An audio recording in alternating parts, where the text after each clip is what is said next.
Hello students, today in this video we are going to start with mechanical properties of solids which is a part of your standard 11th course. अब chapter start करने से पहले let me remind you that in lower standards you people have studied properties of solids, liquid and gases. बहुत basic सी आप लोगों ने properties पढ़ी होगी lower standard में. Solids have definite shape, definite size and बहुत सारी properties आपने पढ़ी है. बट अब इस चैप्टर में हम लोग थोड़ा आगे बढ़ेंगे and we are going to start with the mechanical properties of solids. Mechanical properties का मतलब क्या होता है, क्या क्या पढ़ेंगे हम इस चैप्टर में, वो सब आपको अब धीरे धीरे इस लेक्चर में एंड अपकमिंग लेक्चर्स में समझ में आ जाएगा. And let me tell you, मैं आपको एक नोट्स की पीडीएफ भी शेयर करूंगा वीडियो के, आप लिंक में देख सकते हैं, और जेई की भी वर्कशीट शेयर करूंगा जिसका सॉल्यूशन हम लोग वीडियोस में, अपकमिंग वीडियोस में करेंगे. तो स्टार्ट करते हैं आज का lecture.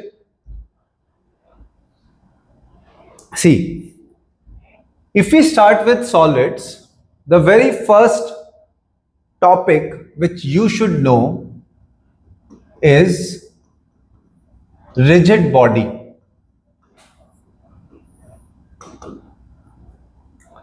Now in rotational motion, rigid body is already taught, but let me remind you again, what is rigid body? अब कोई भी object है, suppose this is an object. Now if this object has a fixed shape, fixed size, and there is no change, that means there is no change in dimensions, that means this body is said to be perfectly rigid. अब अगर हम बात करें real life example की, तो आप लोग अगर कोई भी ऑब्जेक्ट को रिजिड मानते हो, सपोज हम बात करते हैं कोई ब्रिज है, and bridge is obviously, the bridge is mounted on what? Pillars. So you must be thinking कि पिलर्स क्या होते हैं? रिजिड होते हैं. उनके ना शेप में चेंज आता है, ना साइज में चेंज आता है. बट अगर आप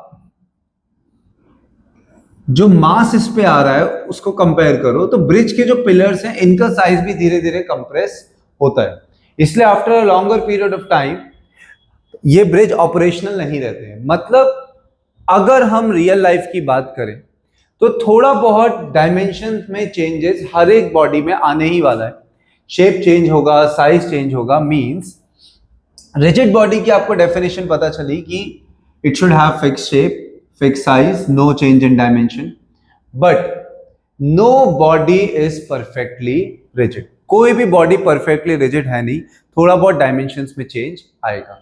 और उसी से रिलेटेड ये चैप्टर बनेगा which is properties of solids. और इसमें आपको सबसे पहले क्या याद रखना है? रिजिड बॉडी क्या है?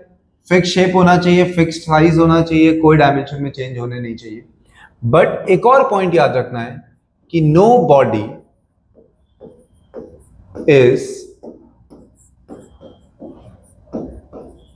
Perfectly rigid. कोई भी ऑब्जेक्ट परफेक्टली रिजिड नहीं होता है. After a period of time उसमें कुछ ना कुछ चेंजेस आएंगे, किसी में जल्दी आएंगे, किसी में बाद में आएंगे. But no body is perfectly rigid. अब अगर कोई बॉडी परफेक्टली रिजिड नहीं है, कोई बॉडी अगर रिजिड नहीं है, उसके डायमेंशन चेंज हो रहे, तो the topic which we will study related to this is elasticity.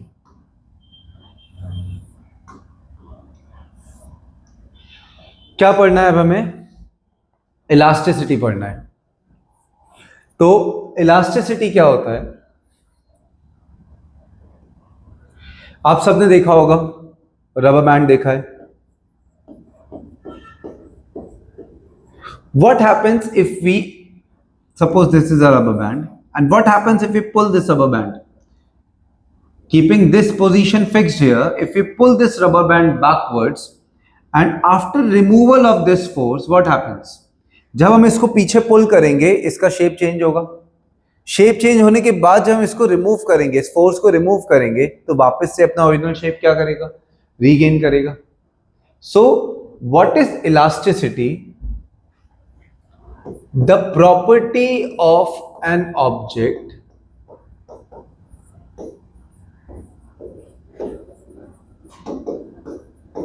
to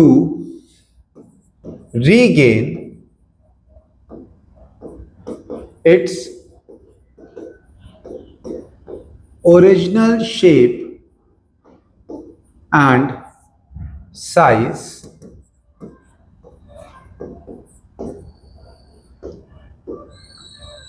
to regain its original shape and size after removal of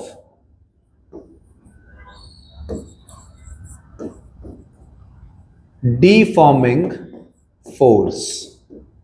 deforming force क्या होता है वो हम अब पढ़ेंगे. बट अभी जो मैंने आपको एग्जांपल दिया कि आपने रबर बैंड को पीछे पुल करा, फिर उसके बाद उसको छोड़ा, तो रबर बैंड ने अपना ओरिजिनल शेप और साइज रीगेन करा. इसी प्रॉपर्टी को हम क्या बोलते हैं, इलास्टिसिटी बोलते हैं. अब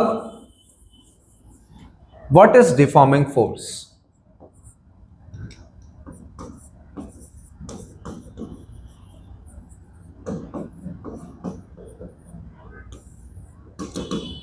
A force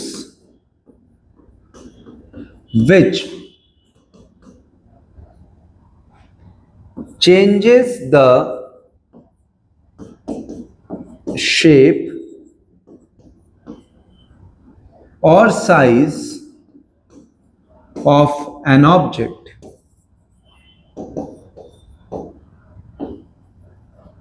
when the object is fixed. अब ऑब्जेक्ट कहीं फिक्स है, means it is not able to rotate, ना वो रोटेट हो सकता है और एक्सपीरियंस ट्रांसलेशनल मोशन. ना उसमें कोई रोटेशनल मोशन होना चाहिए, ना उसमें कोई ट्रांसलेशनल मोशन होना चाहिए. तब अगर उसका शेप और साइज चेंज हो रहा है, that force is termed as what, deforming force. अब मतलब कैसे, मान लो by means of a support we are subtending a wire, and on this wire we have a mass suspended over here. Suppose this mass is 10 kg. Now what will happen to this wire? Now this wire is not able to rotate, कोई rotation नहीं होगा, ना translational motion होगा. Translational motion कब होता है, जब object की पूरी पूरी पोजीशन चेंज हो. बट यहां पे क्या होगा, because of this mass this wire will elongate, it will be pushed down because of gravitational force acting on this wire.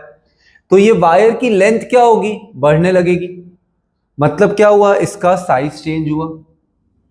तो जो फोर्स शेप या साइज चेंज कर दे ऑब्जेक्ट का, बट कंडीशन क्या है, object should be fix somewhere, means it is not able to experience rotational motion और translational motion. That time the force is termed as what,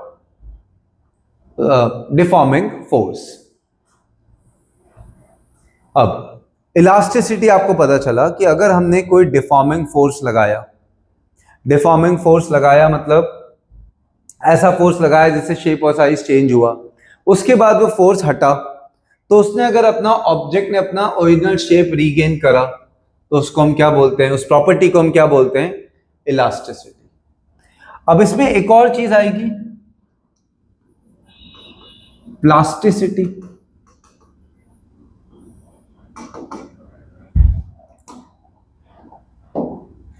Now plasticity is opposite of elasticity. अगर कोई object अपना original shape regain नहीं कर पा रहा है, ठीक है, तो उसको हम, उस प्रॉपर्टी को हम क्या बोलते हैं, plasticity.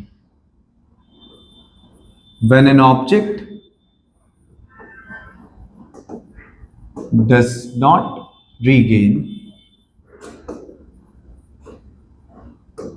its original shape or size after removal of deforming force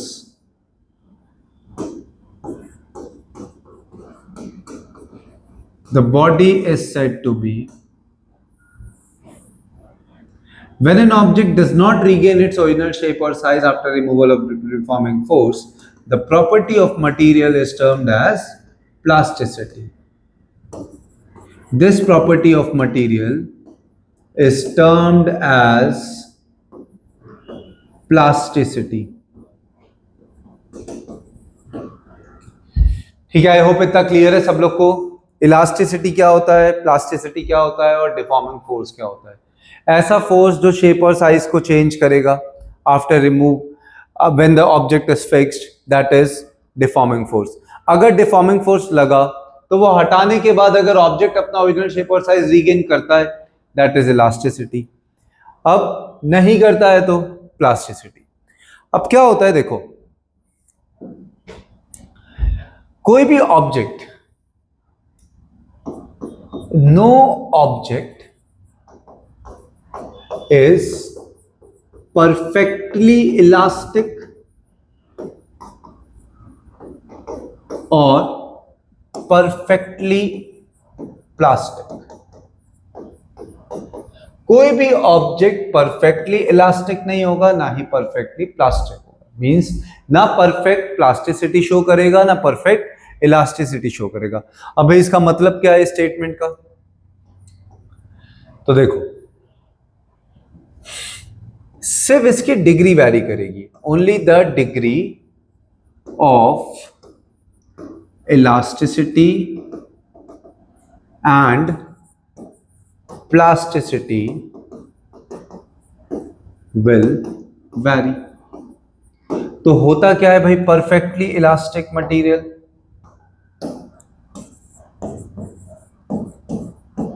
perfectly elastic material and perfectly plastic material.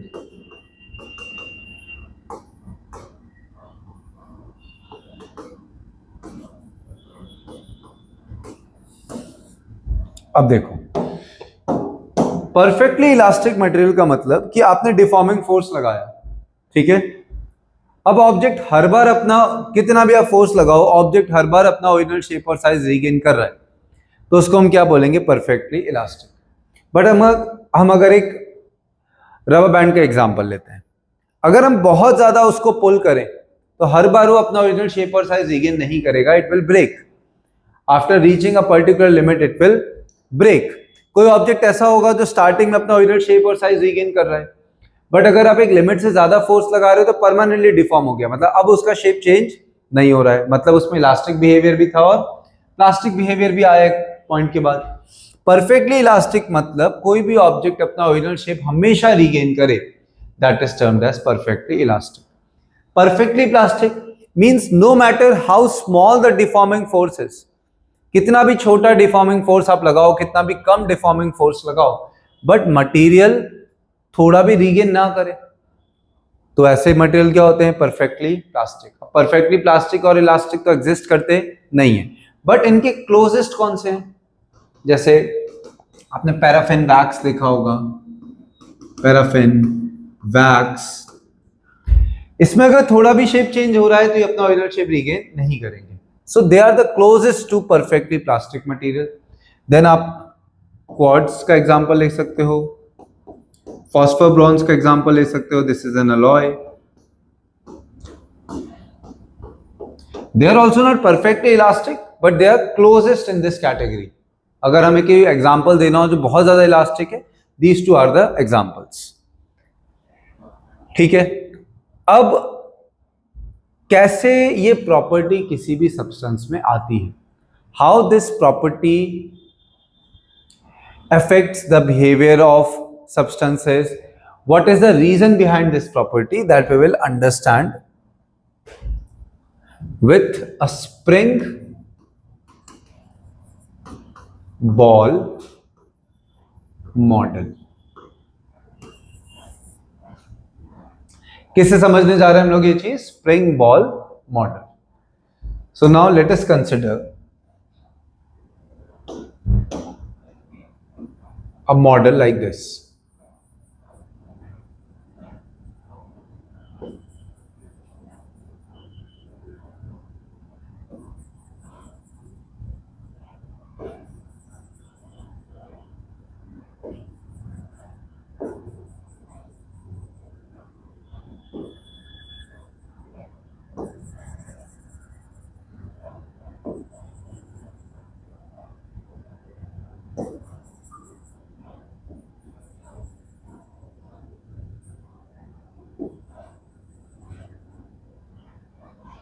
Okay, अब ये बॉल्स हैं और ये बीच में स्प्रिंग है.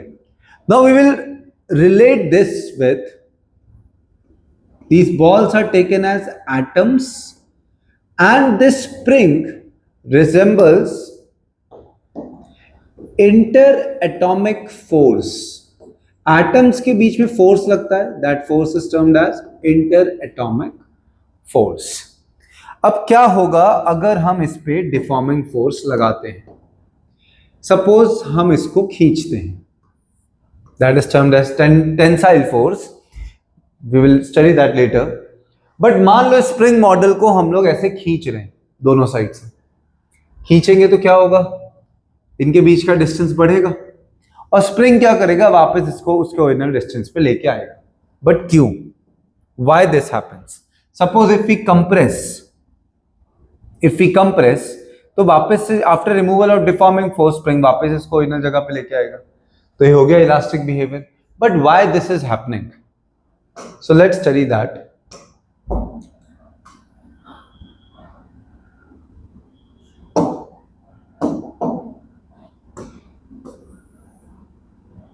So we are drawing a graph of potential energy versus distance between the atoms. What is R? R is the distance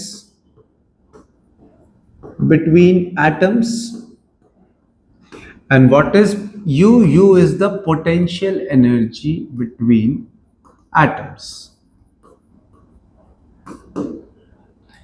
फटाफट potential energy आप सबको पता है. पोटेंशियल एनर्जी क्या होती है? Energy stored in an object by virtue of its position. तो कोई भी ऑब्जेक्ट, जैसे कि रबर बैंड है, रबर बैंड को मैं खींच रहा हूं, मतलब उसकी पोजीशन क्या कर रहा हूं? चेंज कर रहा हूं.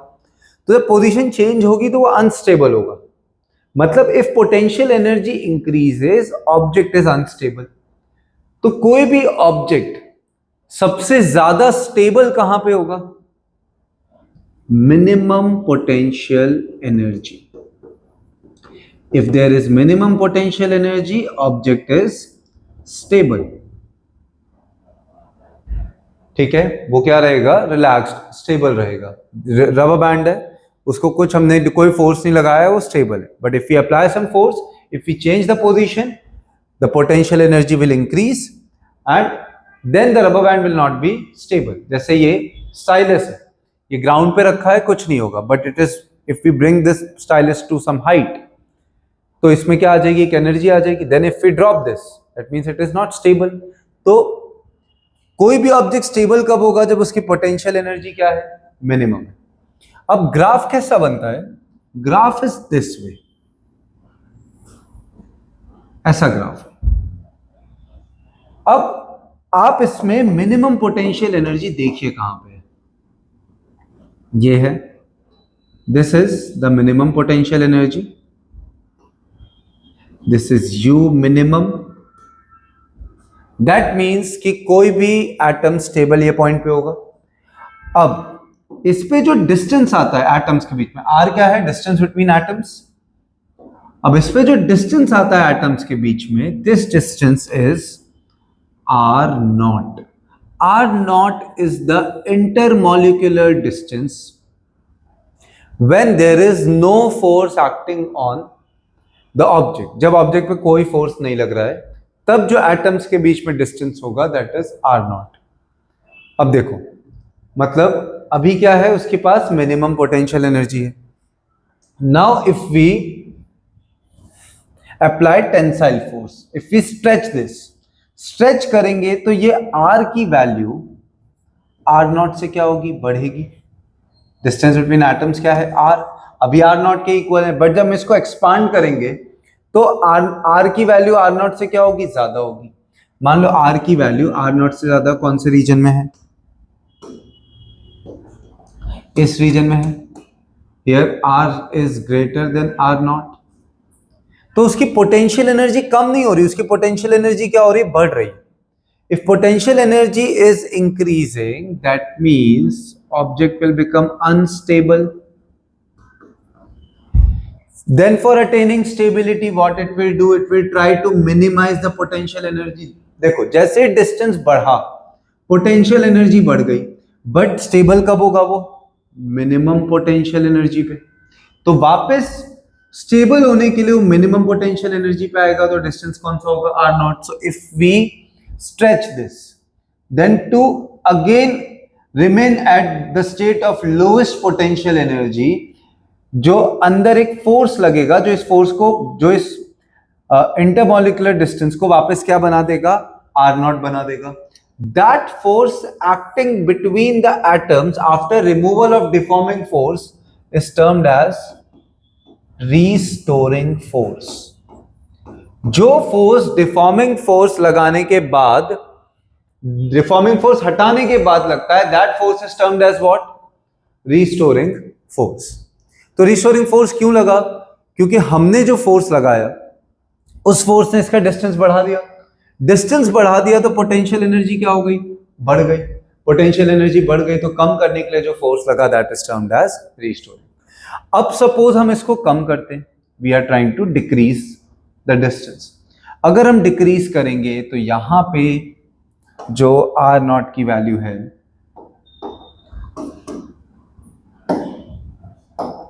यहां पे जो आर नॉट की वैल्यू है पूरे रीजन में, आर की वैल्यू है that is less than R naught. So if we decrease, then also if we decrease the distance, if we compress, then also the potential energy will increase. तो potential energy वापस कम करने के लिए क्या होगा, अब डिस्टेंस बढ़ाएगा. जब बढ़ गया तो कम किया, पर कम हुआ तो क्या हो रहा है, बढ़ रहा है. सो एट द एंड वो कहां पे आएगा, आर नॉट पे आएगा. So this is the reason behind elastic behaviour of materials to attain minimum potential energy. Now each solid substance has different crystal structure, different material properties. तो ये सब की वजह से बहुत सारी चीजें चेंज होती हैं. But in this lecture, I've tried to give you a brief idea, just the introduction about this chapter, कि हम लोग कौन सी प्रॉपर्टीज पढ़ने वाले हैं. तो इस लेक्चर में मैंने आपको ये बताया कि रिजिड बॉडी क्या होती है, कोई भी ऑब्जेक्ट परफेक्टली रिजिड नहीं होता. इलास्टिसिटी क्या होती है, प्लास्टिसिटी क्या होती है, डिफॉर्मिंग फोर्स क्या होता है. No body is perfectly elastic और perfectly plastic. And what is the reason behind this elastic behavior that I tried to explain using this U versus R graph. This is not given in NCERT, but आपको इसका knowledge होना चाहिए. Now in the next lecture, we will try to cover a major portion related to stress, strain, Hooke's law. बहुत सारे topics पढ़ेंगे. तो make sure you at least complete 2 lectures in a day. जिससे कि आपको, जैसे आप ये पढ़ रहे हो उसके बाद आप तुरंत नेक्स्ट टॉपिक पढ़ोगे तो आपके माइंड में रहेगा. And make sure to go through the notes which I am sharing with the link. Notes भी साथ साथ में रखिएगा, लिखते जाइएगा and you will prepare well. Thank you.